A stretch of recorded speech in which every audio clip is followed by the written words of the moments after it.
Page 89 পরবর্তী অংশ 4।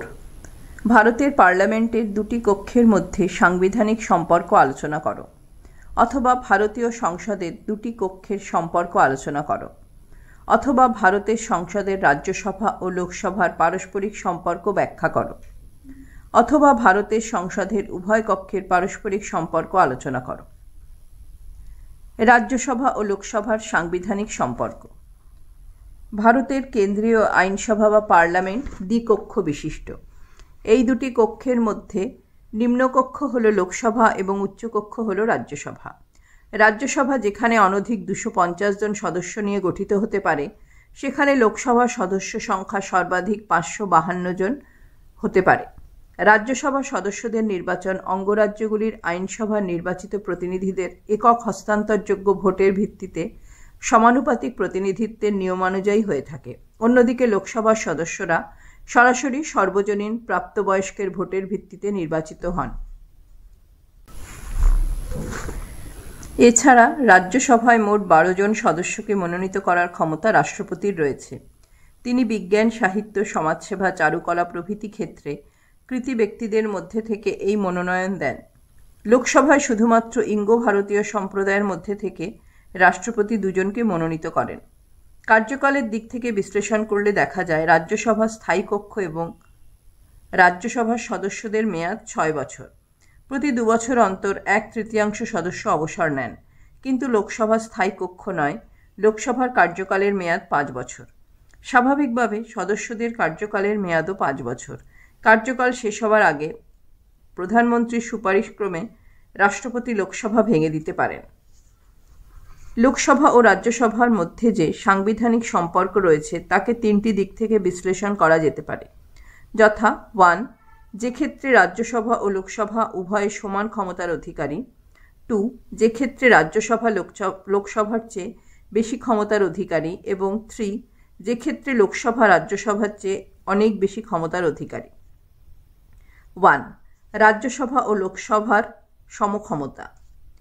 কিছু কিছু ক্ষেত্রে রাজ্যসভা ও লোকসভা সমান ক্ষমতা ভোগ করে। 1.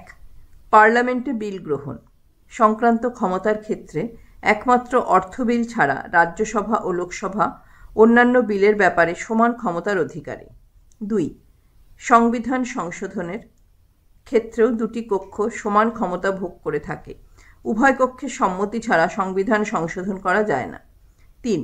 রাষ্ট্রপতির নির্বাচন ও পদচ্যুতির বিষয় এবং উপরাষ্ট্রপতির নির্বাচনের ক্ষেত্রে।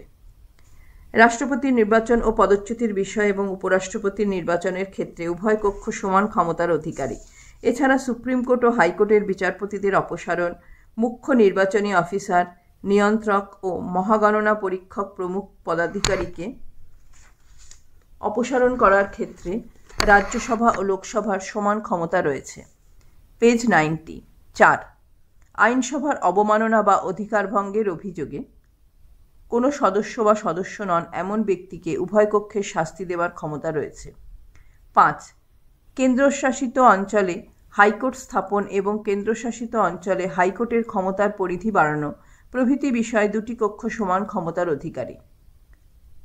6.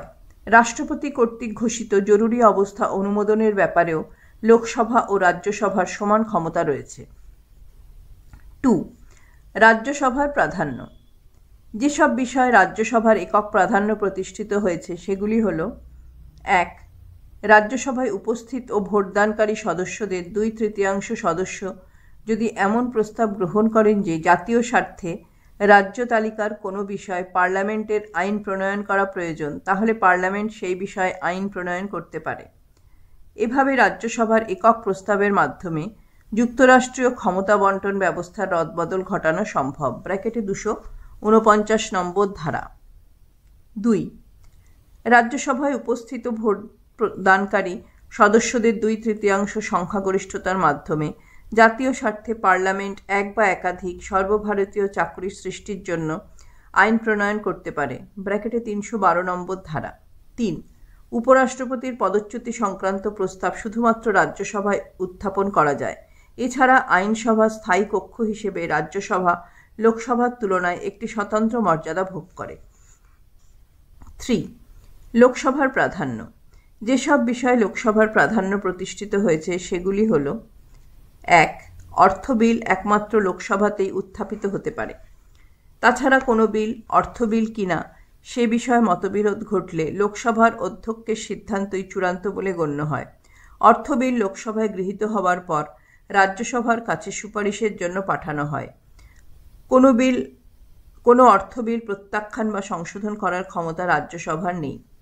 রাজ্যসভাকে অর্থ বিল সম্বন্ধে 14 দিনের মধ্যে তার মতামত জানাতে হয়।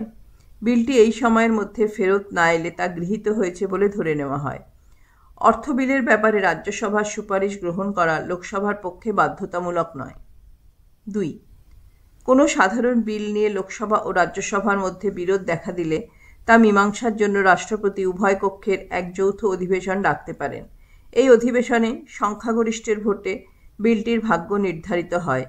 তবে এক্ষেত্রে লোকসভার মতামতই জয়ী হয়, কারণ সদস্য সংখ্যায় লোকসভা রাজ্যসভার চেয়ে দ্বিগুণেরও বেশি। 3. 44তম সংবিধান সংশোধনী অনুযায়ী জরুরি অবস্থা প্রত্যাহারের ব্যাপারে লোকসভা কোনো প্রস্তাব গ্রহণ করলে রাষ্ট্রপতি জরুরি অবস্থা প্রত্যাহার করতে বাধ্য থাকবেন। 4. কেন্দ্রীয় মন্ত্রিসভা তার কাজকর্মের জন্য শুধুমাত্র লোকসভার কাছেই দায়বদ্ধ থাকে। মন্ত্রিসভার বিরুদ্ধে অনাস্থা প্রস্তাব আনার ক্ষমতা একমাত্র লোকসভারই রয়েছে। এই কারণে লোকসভার আস্থা হারালে মন্ত্রিসভার পতন ঘটে। উপসংহার: ভারতীয় পার্লামেন্টের দুই কক্ষের মধ্যে সাংবিধানিক সম্পর্ক বিশ্লেষণের শেষে বলা যায় যে, কিছু ক্ষেত্রে সমমর্যাদা সম্পন্ন হলেও সামগ্রিক দিক থেকে লোকসভা রাজ্যসভার অপেক্ষা অনেক বেশি ক্ষমতার অধিকারী। জনগণের প্রত্যক্ষ ভোটে নির্বাচিত জনপ্রতিনিধিদের কক্ষ হিসেবে লোকসভার গুরুত্ব স্বভাবতই বেশি। ভারতীয় সংবিধানের রচয়িতারা সংসদীয় গণতান্ত্রিক শাসন ব্যবস্থার রীতিনীতির ভিত্তিতেই দুটি কক্ষের মধ্যে সাংবিধানিক সম্পর্কের রূপরেখা স্থির করেছিলেন। 5. লোকসভার স্পিকারের ক্ষমতা ও কার্যাবলী এবং পদমর্যাদা পর্যালোচনা করো, অথবা লোকসভার অধ্যক্ষের কার্যাবলী আলোচনা করো, অথবা লোকসভার স্পিকারের ক্ষমতা ও কার্যাবলী আলোচনা করো, অথবা ভারতের সংসদীয় ব্যবস্থায় লোকসভার অধ্যক্ষের ভূমিকা বিশ্লেষণ করো, অথবা লোকসভার অধ্যক্ষের ক্ষমতা ও কার্যাবলী আলোচনা করো। লোকসভা স্পিকারের ক্ষমতা ও কার্যাবলী। ভারতের সংসদীয় শাসন ব্যবস্থায় স্পিকারের একটি গুরুত্বপূর্ণ ভূমিকা রয়েছে। জওহরলাল নেহরুর মতে লোকসভার স্বাধীনতা ও সম্ভ্রমের মূর্ত প্রতীক হলেন স্পিকার। লোকসভা যেহেতু সমগ্র জাতির প্রতিনিধিত্ব করে, তাই লোকসভার সভাপতি হিসেবে স্পিকার সমগ্র জাতির স্বাধীনতার প্রতীক হিসেবে কাজ করেন। সংবিধান অনুসারে স্পিকারকে অবশ্যই লোকসভার সদস্য হতে হয়। লোকসভা নির্বাচনের পর নবগঠিত সভা সদস্যরা নিজেদের মধ্যে থেকে একজনকে স্পিকার নির্বাচন করেন। (93 নম্বর ধারা). সাধারণত লোকসভায় সংখ্যাগরিষ্ঠ দলের মনোনীত প্রার্থী স্পিকার হিসেবে নির্বাচিত হয়ে থাকেন। স্পিকারের কার্যকাল সম্পর্কে সংবিধানে কিছু বলা না হলেও লোকসভার মেয়াদ অর্থাৎ 5 বছর পর্যন্ত তিনি স্বপদে অধিষ্ঠিত থাকেন। অবশ্য লোকসভার সদস্যদের স্পিকারকে অপসারণ করার ক্ষমতা দেওয়া হয়েছে। ভারতের সংবিধানে স্পিকার এক বিশেষ ক্ষমতা ও মর্যাদার অধিকারী। তার পদমর্যাদা সুপ্রিম কোর্টের প্রধান বিচারপতির সমতুল্য বলে অনেকে মনে করেন। স্পিকারের ক্ষমতার উৎস হল ভারতের সংবিধান এবং লোকসভার কার্য পরিচালনা সংক্রান্ত বিধি। কিছু অলিখিত ক্ষমতাও তার রয়েছে। 1. সভা পরিচালনা। সুশৃঙ্খলভাবে সভা পরিচালনা করা স্পিকারের অন্যতম গুরুত্বপূর্ণ কাজ। এর অন্তর্ভুক্ত বিষয়গুলি হল: 1. লোকসভায় কোন প্রস্তাবগুলি উত্থাপন করা হবে, কোন নোটিশ আলোচনার জন্য গ্রহণ করা হবে, কী প্রশ্ন জিজ্ঞাসা করা হবে, কোন সংশোধনী প্রস্তাব বৈধ বলে বিবেচিত হবে ইত্যাদি বিষয়ে স্পিকারের সিদ্ধান্ত চূড়ান্ত। পেজ 91। 2. সভায় বক্তৃতা দেওয়ার ব্যাপারে এবং দৃষ্টি আকর্ষণী প্রস্তাব উত্থাপনের জন্য সদস্যদের অবশ্যই স্পিকারের কাছে অনুমতি নিতে হয়। 3. সদস্যদের বক্তৃতায় একই বিষয়ের পুনরাবৃত্তি, অপ্রাসঙ্গিক বা অশালীন মন্তব্য এবং আপত্তিকর আচরণ ইত্যাদি বিষয়ের প্রতি স্পিকার বিশেষভাবে দৃষ্টি রাখেন। 4. সভায় সব সদস্য যাতে সমান সুযোগ পেতে পারেন সেদিকেও স্পিকারের লক্ষ্য থাকে। সভার কাজকর্ম সুষ্ঠুভাবে পরিচালনা করার জন্য সংসদীয় রীতি বিরোধী আচরণ দেখলে তিনি কোনো সদস্যকে মৃদু তিরস্কার করতে পারেন, এমনকি শাস্তিও দিতে পারেন। 5. লোকসভায় বিশৃঙ্খল আচরণ করলে স্পিকার যে কোনো সদস্যকে সভা থেকে বহিষ্কারের নির্দেশ দিতে পারেন। 6. সভায় তুমুল বিশৃঙ্খলা দেখা দিলে স্পিকার সাময়িকভাবে সভা মুলতবি করে দিতে পারেন। 7. লোকসভার কোরাম কয়কার রয়াকার্ম অর্থাৎ নির্দিষ্ট সংখ্যক সদস্য হাজির না থাকলে তিনি সভার কাজ সাময়িকভাবে বন্ধ রাখতে পারেন। 8. সাধারণভাবে ভোটাভুটির সময় স্পিকার নিরপেক্ষ থাকেন, তবে পক্ষে বিপক্ষে সমান সংখ্যক ভোট পড়ে অচলাবস্থা দেখা দিলে স্পিকার একটি নির্ণায়ক ভোট কাস্টিং ভোট, নির্ণায়ক ভোট দন্তনাহস্যি মধ্যাহ্নয় রেফাকার অন্তুস্তু অকর নির্ণায়ক ভোট কাস্টিং ভোট দিতে পারেন। 9. সভায় সদস্যদের ভোটাধিকার প্রয়োগের ব্যাপারে স্পিকারের সিদ্ধান্ত চূড়ান্ত বলে বিবেচিত হয়। 10. সভার কার্যপদ্ধতি সংক্রান্ত সমস্ত নিয়মকানুনের যথাযথ ব্যাখ্যা দেওয়ার ক্ষমতাও স্পিকারের রয়েছে। 11. কোনো আলোচনা বন্ধ করার প্রস্তাব গ্রহণের ব্যাপারে স্পিকারের সিদ্ধান্তই চূড়ান্ত। 12. স্পিকার তার পূর্বঘোষিত কোনো সিদ্ধান্ত স্বাধীনভাবে পুনর্বিবেচনা করতে পারেন। প্রসঙ্গত উল্লেখ্য যে স্পিকারের কোনো সিদ্ধান্তকে আদালতে চ্যালেঞ্জ করা যায় না, এই বিষয়ে আদালতের কোনো এখতিয়ার নেই। 2. লোকসভার সদস্যদের অধিকার রক্ষা। অধিকার ভঙ্গ বা লোকসভার অবমাননার দায় তিনি যে কোনো ব্যক্তি বা সাংসদের বিরুদ্ধে উপযুক্ত ব্যবস্থা গ্রহণ করতে পারেন। লোকসভা অবমাননার জন্য সংশ্লিষ্ট ব্যক্তি বা সাংসদকে গ্রেপ্তারের নির্দেশ দেওয়ার ক্ষমতাও স্পিকারের রয়েছে। অবশ্য লোকসভা অধিবেশনের সমাপ্তির পর সংশ্লিষ্ট আটক ব্যক্তিকে মুক্তি দেওয়ারও সংস্থান আছে। তাছাড়া স্পিকারের অনুমতি ছাড়া লোকসভার কোনো সদস্যকে পার্লামেন্টের ভেতরে গ্রেপ্তার করা যায় না। 3. অর্থ বিল সম্পর্কিত ক্ষমতা। অর্থ বিল নিয়ে কোনো বিরোধ দেখা দিলে স্পিকার তার চূড়ান্ত নিষ্পত্তি করে থাকেন। লোকসভায় অনুমোদনের পর অর্থ বিলটিকে যখন রাজ্যসভায় পাঠানো হয় তখন বিলটি যে একটি অর্থ বিল সে সম্পর্কে স্পিকার একটি প্রমাণপত্র দিয়ে থাকেন। 4. লোকসভা ও রাষ্ট্রপতির সংযোগ রক্ষা। লোকসভা ও রাষ্ট্রপতির মধ্যে তিনিই সংযোগ রক্ষা করে থাকেন। রাষ্ট্রপতির দেওয়া বাণী, বক্তব্য, বার্তা ইত্যাদি স্পিকার নিজে লোকসভায় উত্থাপন করেন। অন্যদিকে আবার রাষ্ট্রপতির কাছে লোকসভার বক্তব্য স্পিকারের মাধ্যমেই পেশ করা হয়। 5. সংসদীয় কমিটির প্রধান হিসেবে ভূমিকা। সংসদীয় কমিটিগুলির প্রধান হলেন স্পিকার। তিনি বিভিন্ন সংসদীয় কমিটির সভাপতিদের নিয়োগ করেন। এই কমিটিগুলি স্পিকারের নিয়ন্ত্রণাধীনে দায়িত্ব পালন করে। গুরুত্বপূর্ণ কমিটিগুলির সভায় স্পিকার সভাপতিত্ব করেন। এর মধ্যে রয়েছে বিধি সম্পর্কিত কমিটি রুলস কমিটি, সভার কার্যপদ্ধতি পরিচালনা সংক্রান্ত উপদেষ্টা কমিটি বিজনেস অ্যাডভাইজারি কমিটি প্রভৃতি। 6. অন্যান্য ক্ষমতা। উপরের ক্ষেত্রগুলি ছাড়াও আরও কিছু ক্ষেত্রে স্পিকারের ক্ষমতা লক্ষ্য করা যায়। 1. পার্লামেন্টের যৌথ অধিবেশনে স্পিকারই সভাপতিত্ব করেন। 2. যে কোনো গুরুত্বপূর্ণ বিষয়ে সদস্যদের অবহিত করার উদ্দেশ্যে স্পিকার আলোচনা করতে পারেন। 3. কোনো সদস্যের পক্ষে হিন্দি বা ইংরেজিতে ভাষণ দেওয়া সম্ভব না হলে মাতৃভাষায় ভাষণ দানের ব্যাপারে স্পিকার অনুমতি দিয়ে থাকেন। পরে সেই বক্তৃতা ইংরেজি বা হিন্দিতে অনুবাদের তিনি ব্যবস্থা করেন। 4. লোকসভা সচিবালয়ের প্রধান হিসেবে স্পিকার সভার কর্মীদের নিরাপত্তার ব্যবস্থা, সদস্যদের জীবন ও সম্মান রক্ষা এবং সদস্যদের আবাসন সংক্রান্ত ব্যবস্থা করেন। 5. সাধারণ দর্শক ও সাংবাদিকদের জন্য বসবার ব্যবস্থা স্পিকার করে থাকেন। 6. সংসদীয় কার্যবিবরণী সংরক্ষণের দায়িত্বও স্পিকারের। 7. সদস্যদের পদত্যাগপত্র স্পিকারের কাছেই জমা দিতে হয়। তিনি পদত্যাগের কারণ অনুসন্ধান করে যদি দেখেন যে তা জোর করে করানো হয়েছে তাহলে সংশ্লিষ্ট পদত্যাগপত্রটি স্পিকার গ্রহণ নাও করতে পারেন। 8. দলত্যাগ বিরোধী আইন অমান্য করলে অভিযুক্ত সদস্যদের সদস্যপদ বাতিল করার ক্ষমতাও স্পিকারের রয়েছে। দলত্যাগ বিরোধী আইন অমান্য করলে অভিযুক্ত সদস্যের সদস্যপদ বাতিল করার ক্ষমতা স্পিকারের রয়েছে। স্পিকারের পদমর্যাদা।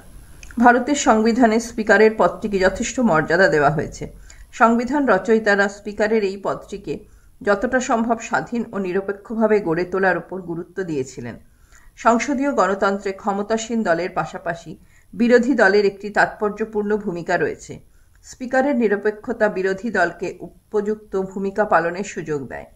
স্বাধীন ও নিরপেক্ষভাবে সভা পরিচালনা করে স্পিকারকে বিরোধী দলগুলির আস্থা অর্জন করতে হয়। তবে দল নিরপেক্ষতার কোনো ঐতিহ্য ভারতীয় সংসদীয় ব্যবস্থায় স্পিকারের ক্ষেত্রে এখনও সুপ্রতিষ্ঠিত হয়নি।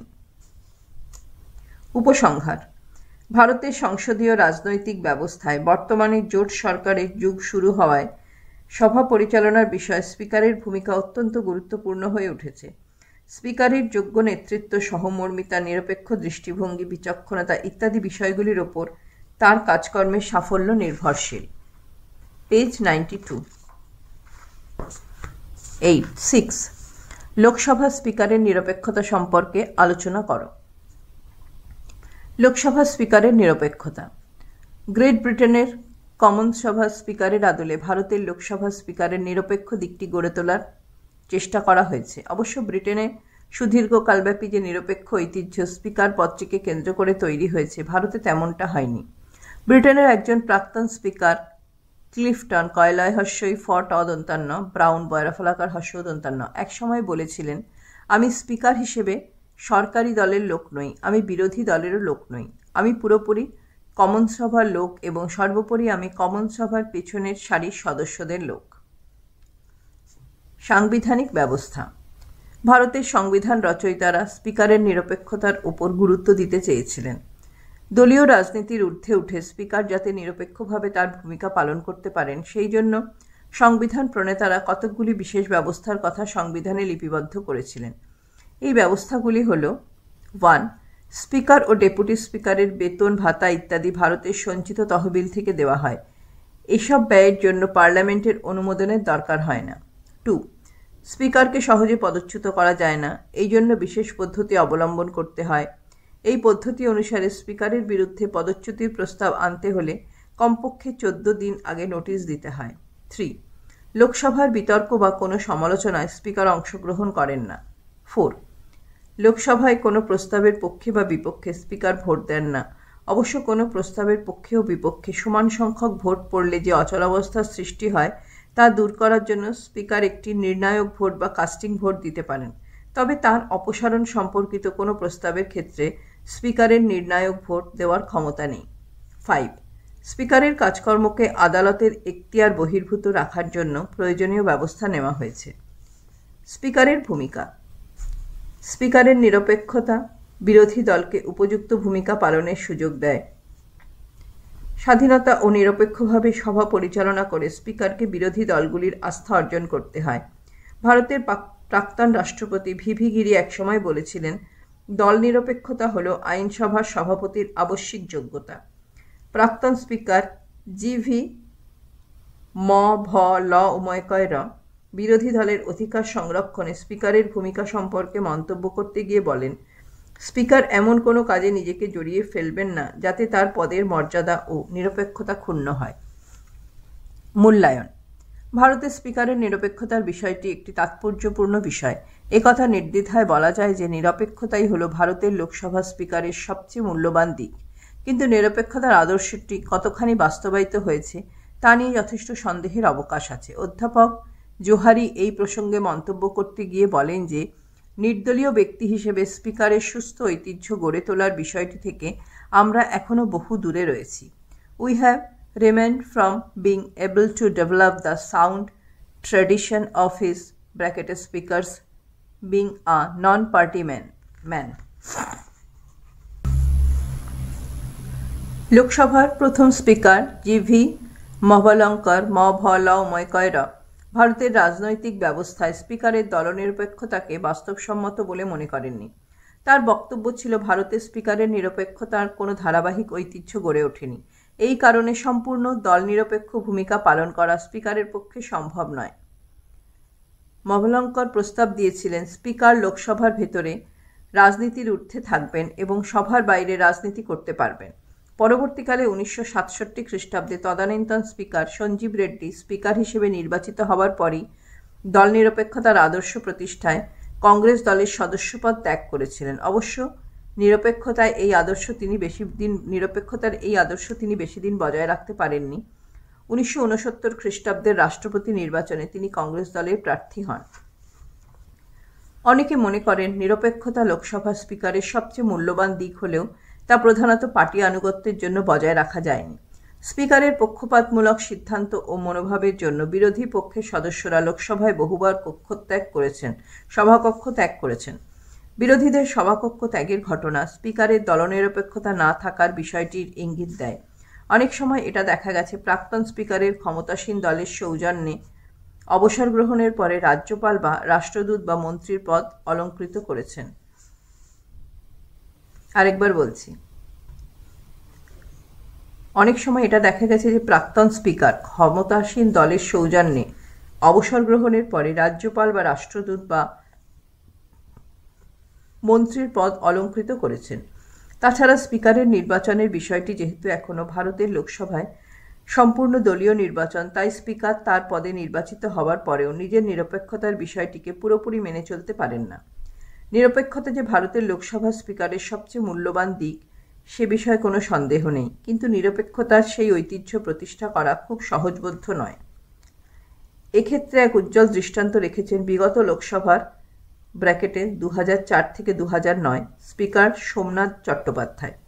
2008 খ্রিস্টাব্দে মার্কিন পরমাণু চুক্তিকে কেন্দ্র করে যে অনাস্থা প্রস্তাব বিরোধীরা লোকসভায় নিয়ে আসে তাতে ইউপিএ জোটের অন্যতম শরিক সিপিআইএমও যোগ দেয়। এই ইস্যুতে সিপিআইএম কংগ্রেসের ওপর থেকে সমর্থন তুলে নেয় এবং দলীয় সদস্য হিসেবে অনাস্থা প্রস্তাবের পক্ষে ভোট দেওয়ার জন্য স্পিকার সোমনাথ চট্টোপাধ্যায়ের ওপর চাপ দেয়। কিন্তু স্পিকার দলীয় চাপের কাছে নতি স্বীকার না করে স্পিকারের নিরপেক্ষতার ঐতিহ্য মেনে চলার কথা স্মরণ করিয়ে দেন। তার এই অনড় মনোভাবের জন্য সিপিআইএম তাকে দল থেকে বহিষ্কার করে। সোমনাথ চট্টোপাধ্যায় তবুও তার সিদ্ধান্ত থেকে সরে যাননি। 2008 খ্রিস্টাব্দের এই পদক্ষেপ ভারতের লোকসভা স্পিকারের নিরপেক্ষতার আদর্শকে প্রতিষ্ঠিত করে। সোমনাথ চট্টোপাধ্যায়ের এই প্রগতিশীল পদক্ষেপ আমাদের স্মরণ করিয়ে দেয় যে নিরপেক্ষতা হল ভারতের লোকসভা স্পিকারের সবচেয়ে মূল্যবান দিক। উপসংহার: পরিশেষে বলা যায়, সংসদীয় গণতান্ত্রিক ঐতিহ্যকে আরও সুদৃঢ় ভিত্তির উপর প্রতিষ্ঠা করার জন্য স্পিকারের নিরপেক্ষতা একান্ত অপরিহার্য। লোকসভার কাজকর্মকে আরও গতিশীল করে গড়ে তুলতে হলে স্পিকারের নিরপেক্ষতা অত্যন্ত জরুরি। পেজ 93। 7. ভারতের পার্লামেন্টের সাংবিধানিক মর্যাদা বিশ্লেষণ করো। ভারতীয় পার্লামেন্টের সাংবিধানিক মর্যাদা। ভারতীয় পার্লামেন্ট সংসদীয় গণতান্ত্রিক শাসন ব্যবস্থায় এক ব্যাপক সাংবিধানিক ক্ষমতার অধিকারী, তবে ভারতীয় পার্লামেন্টের এই ক্ষমতা অবাধ বা অনিয়ন্ত্রিত নয়। ভারতীয় পার্লামেন্টের সাংবিধানিক মর্যাদাকে অনেক সময় ব্রিটিশ পার্লামেন্ট এবং মার্কিন আইনসভা কংগ্রেসের সঙ্গে তুলনা করে বিচার বিশ্লেষণ করা হয়। সংবিধান বিশেষজ্ঞদের মতে ভারতীয় পার্লামেন্ট ব্রিটিশ পার্লামেন্টের মতো ব্যাপক সার্বভৌম ক্ষমতার অধিকারী নয়, আবার মার্কিন আইনসভা কংগ্রেসের মতো দুর্বল প্রকৃতিরও নয়। বিষয়টি এখানে পর্যালোচনা করে দেখা যেতে পারে। ব্রিটিশ পার্লামেন্ট ও ভারতীয় পার্লামেন্ট। সংসদীয় শাসন ব্যবস্থার ঐতিহ্যপূর্ণ প্রাচীন দেশ হল গ্রেট ব্রিটেন। ব্রিটেনে পার্লামেন্টের সার্বভৌমত্ব স্বীকৃত হয়েছে। ব্রিটিশ পার্লামেন্ট বলতে নিম্নকক্ষ কমন্স সভা ক.ম.9 ও উচ্চকক্ষ লর্ডস সভা লর্ড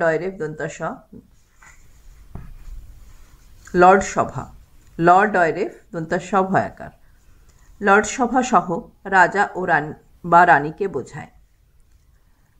আইন প্রণয়নের ক্ষেত্রে ব্রিটিশ পার্লামেন্টের অসীম ক্ষমতা রয়েছে। ব্রিটিশ পার্লামেন্টের প্রণয়ন করা আইনের বৈধতা সম্পর্কে ব্রিটিশ আদালতে কোনো প্রশ্ন তোলা যায় না। ব্রিটিশ পার্লামেন্টের প্রণীত যাবতীয় আইন আদালতের কাছে বৈধ বলে বিবেচিত হয়।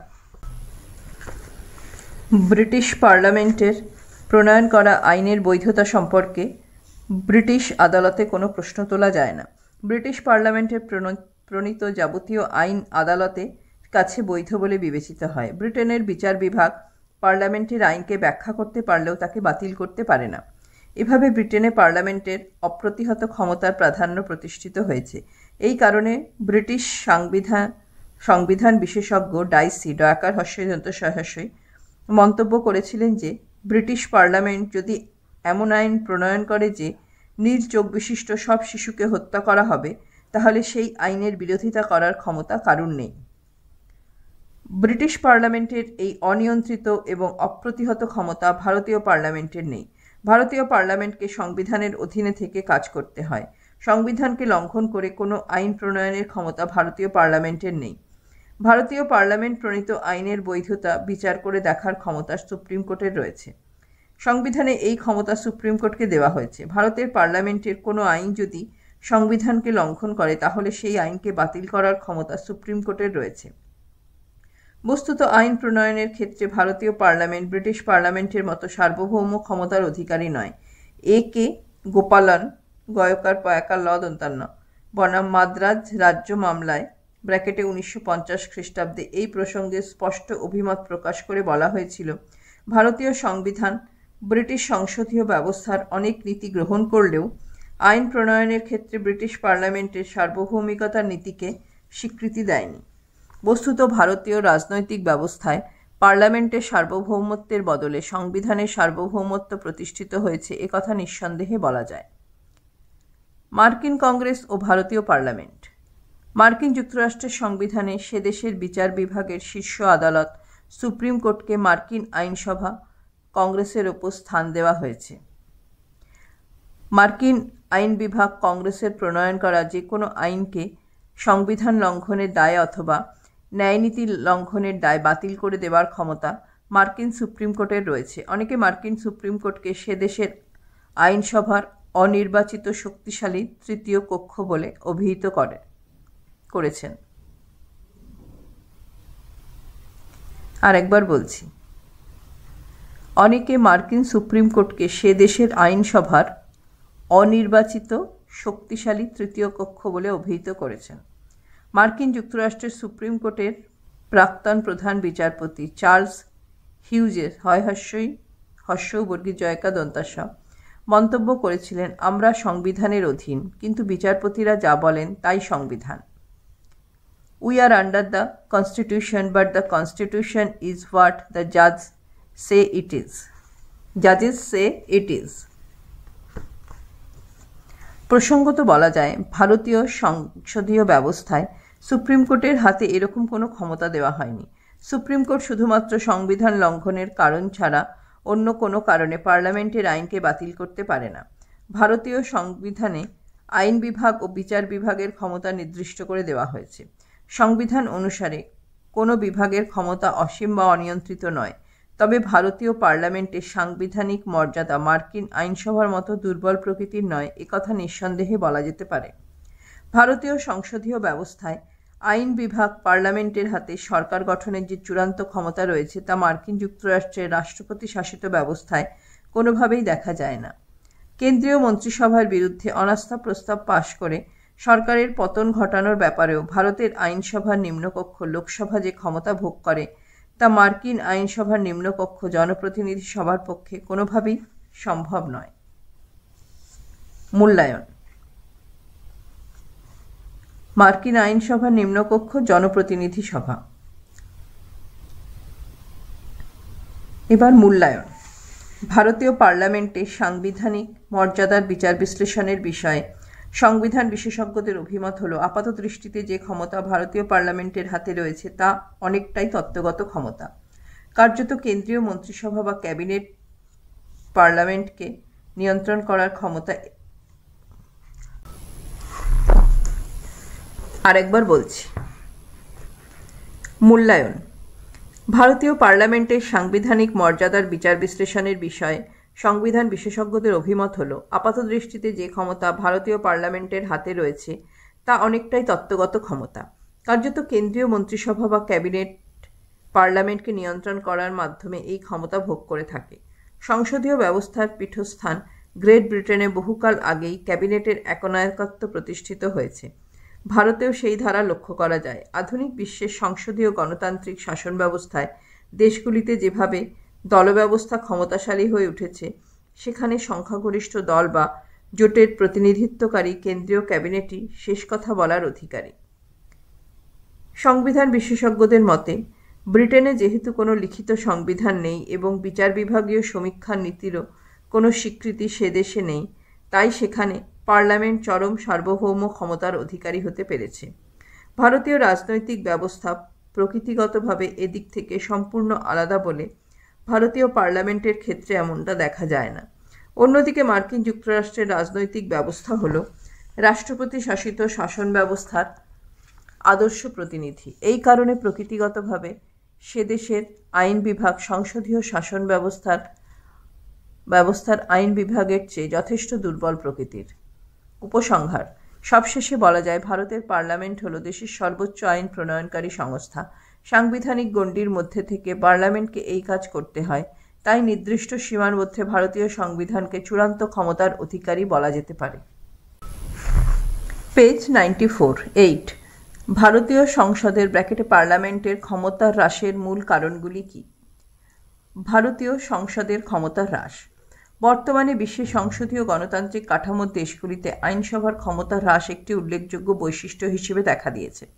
সংবিধান বিশেষজ্ঞ অধ্যাপক কেসি হুয়ার হয়কার কেসি WHEARE এর ভাষায়, আইনসভার ক্ষমতা কিছু ক্ষেত্রে বিশেষত শাসন বিভাগের সঙ্গে সম্পর্কিত বিষয়ে হ্রাস পেয়েছে। Legislature has declined in certain respects and particularly in powers in relation to the executive. ভারতীয় রাজনৈতিক ব্যবস্থাতে অন্যান্য সংসদীয় কাঠামোর মতো বর্তমানে পার্লামেন্ট ও সংসদের ক্ষমতার হ্রাস ঘটেছে। তত্ত্বগতভাবে ভারতীয় পার্লামেন্ট, বিশেষত লোকসভা, বিপুল ক্ষমতার অধিকারী হলেও কার্যত কেন্দ্রীয় ক্যাবিনেট বা মন্ত্রিসভা বর্তমানে ক্ষমতার শীর্ষে অধিষ্ঠিত রয়েছে। ব্রিটেনের মতো ভারতেও ক্যাবিনেটের একনায়কত্ব প্রতিষ্ঠিত হয়েছে বলে সংবিধান বিশেষজ্ঞরা মনে করেন।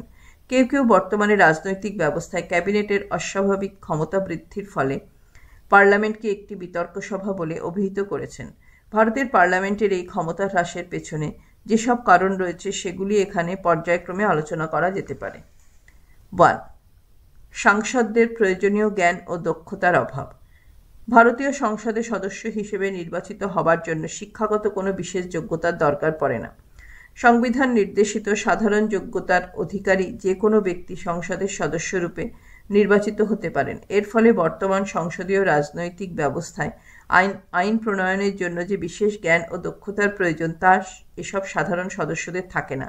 এই কারণে আইন প্রণয়ন সম্পর্কিত কাজকর্মের যাবতীয় দায়িত্ব মন্ত্রিসভা বা ক্যাবিনেটের সদস্যরা পালন করে থাকেন। এইভাবে আইন প্রণয়নের কাজে ক্রমশ পার্লামেন্টের বদলে ক্যাবিনেটের কর্তৃত্ব প্রতিষ্ঠিত হয়েছে। 2. শৃঙ্খলাবদ্ধ দলব্যবস্থার প্রভাব। ভারতের সংসদীয় রাজনৈতিক ব্যবস্থায় সুশৃঙ্খল দলব্যবস্থার প্রভাবের ফলে পার্লামেন্টের ক্ষমতা হ্রাস পেয়েছে। পার্লামেন্টের নিম্নকক্ষ লোকসভায় সংখ্যাগরিষ্ঠতা অর্জনকারী দল বা জোটের শীর্ষস্থানীয় নেতাদের নিয়ে মন্ত্রিসভা বা ক্যাবিনেট গঠিত হয়। ক্ষমতাসীন দল বা জোটের শীর্ষস্থানীয় এই নেতাদের সিদ্ধান্ত বা নির্দেশকে পার্লামেন্টের দলীয় সদস্যরা উপেক্ষা করতে পারেন না। এই কারণে ক্যাবিনেটের সিদ্ধান্তকে অমান্য করার কোনো উপায় ক্ষমতাসীন দলীয় সাংসদদের থাকে না। তারা প্রায় বিনা বাধায় ক্যাবিনেটের যাবতীয় সিদ্ধান্তকে মেনে নিতে বাধ্য হন। তাছাড়া সাম্প্রতিককালে ভারতীয় রাজনৈতিক ব্যবস্থায় জোট ব্যবস্থার প্রচলনের ফলে ক্ষমতাসীন জোট বা শাসক দলগুলির ন্যূনতম অভিন্ন কর্মসূচি কমন মিনিমাম প্রোগ্রাম রূপায়ণে সরকারকে বাধ্য থাকতে হয়। ক্ষমতাসীন জোটের শীর্ষস্থানীয় নেতা বা নেত্রীর নির্দেশ পার্লামেন্টে দলীয় সাংসদদের মেনে চলতে হয়। সংবিধান বিশেষজ্ঞদের মতে বর্তমান সংসদীয় রাজনৈতিক ব্যবস্থায় পার্লামেন্ট ক্ষমতাসীন জোট বা শাসক দলগুলির রাজনৈতিক সিদ্ধান্ত রূপায়ণের যন্ত্রে পর্যবসিত হয়েছে। এর ফলে পার্লামেন্টের ভূমিকার ক্রমশ অবনতি ঘটছে। 3. অর্পিত ক্ষমতাপ্রসূত আইনের ক্রমবর্ধমান প্রভাব। একটি জনকল্যাণকামী রাষ্ট্র হিসেবে ভারতের রাষ্ট্রীয় কর্মক্ষেত্রের পরিধি বর্তমানে বৃদ্ধি পাওয়ায় এককভাবে পার্লামেন্টের পক্ষে যথাযথ আইন প্রণয়ন সম্ভব নয়। এই কারণে পার্লামেন্ট আইনের মূল নীতিগুলি নির্ধারণ করার পর তার পরিপূর্ণ রূপদানের ক্ষমতা শাসন বিভাগের হাতে তুলে দিয়েছে। এর ফলে শাসন বিভাগ বিভিন্ন ধরনের নিয়মকানুন, আইন, আদেশ বা নির্দেশ জারি করে থাকে। শাসন বিভাগ প্রণীত এইসব আইনকে অর্পিত ক্ষমতাপ্রসূত আইন বলা হয়। সম্প্রতি এই ধরনের আইনের পরিধি বৃদ্ধি পেয়ে চলেছে। এর ফলে একদিকে ক্যাবিনেটের ক্ষমতা ও প্রাধান্য বেড়ে যাচ্ছে, অন্যদিকে তেমনি পার্লামেন্টের ক্ষমতা ও মর্যাদা হ্রাস পাচ্ছে। 4. অর্ডিন্যান্সের প্রাধান্য। পার্লামেন্টের অধিবেশন স্থগিত থাকাকালীন কেন্দ্রীয় মন্ত্রিসভা বা ক্যাবিনেটের সুপারিশক্রমে রাষ্ট্রপতির অর্ডিন্যান্স জারি করার ক্ষমতা রয়েছে। এই ধরনের অর্ডিন্যান্সকে পরবর্তীকালে পার্লামেন্ট অনুমোদন করতে বাধ্য হয়। এর ফলে আইন প্রণয়নের ক্ষেত্রে পার্লামেন্টের ক্ষমতা সংকুচিত হয়ে পড়েছে বলে অনেকে মনে করেন। 5. বিচার বিভাগের ভূমিকা। ভারতীয় সংসদ বা পার্লামেন্টের ক্ষমতা হ্রাসের পেছনে বিচার বিভাগের ভূমিকাকেও দায়ী করা হয়।